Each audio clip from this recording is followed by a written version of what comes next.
ఎందుకు పిలిపించినా అంటే ప్రభుత్వం మనది ఉంది. నేను ఇప్పుడు అన్న ప్రెసిడెంట్ అయితే నేను సీనియర్ వర్కింగ్ ప్రెసిడెంట్ ఉన్నా. నా దగ్గర పెన్ పవర్ ఉంది, లెటర్ హెడ్ ఉంటుంది, అన్న లెటర్ హెడ్ ఉంటుంది, నాది ఉంటుంది. మా జనరల్ సెక్రటరీ సాబ్ ఇండియా కూర్చున్నాడు సుమన్ గారు, ఆయన లెటర్ హెడ్ ఉంటుంది. దీంట్లో ఒక మంచి పరిణామం ఏంటి అని అంటే మేమంతా ఒక కుటుంబ సభ్యుల్లాగానే దీనికి పనిచేస్తున్నాం.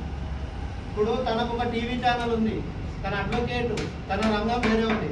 ఆయన ఒక సీనియర్ మోస్ట్ జర్నలిస్టు, అన్న బిజినెస్ మ్యాన్. ఎవరు పనులు వాళ్ళు, నేను ఒక సాఫ్ట్వేర్ ఇంజనీర్. ఎవరు పనులు వాళ్ళు చేసుకుంటూ కార్మికుల గురించి ఒకటి చేద్దామన్న ఉద్దేశంతో ఒక పార్టీ సహాయ సహకారాలు పెట్టుకొని ఒక సొసైటీ అక్కడ ఉంది కాబట్టి చాలా పెద్ద సొసైటీ. అది 1947లో అఫీషియల్ రిజిస్టర్ అయితే 1937 నుంచి ఉంది. అంటే 1937 సంవత్సరం నుంచి ఐఎన్టీసీ అనేది నిన్న మొన్న పుట్టింది కాదు, స్వతంత్రం రాకముందు పుట్టిన సంస్థ. కార్మిక విభాగంలో అతిపెద్ద సంస్థ అది. దానికి వచ్చేసి కొన్ని కోట్ల మంది మెంబర్షిప్ ఉంది, దానికి కోట్ల మంది మెంబర్షిప్.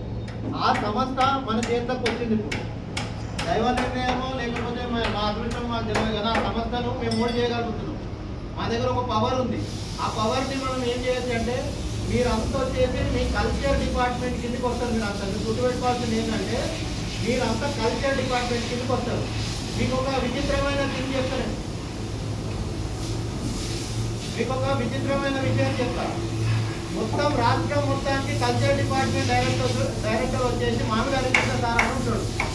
ఆయన ఏడుంటాడు తెలుసా? ఆయన ఎక్కడ గ్రామస్తుడు, ఎక్కడ వాస్తవం చేస్తాడు తెలుసా మీకు?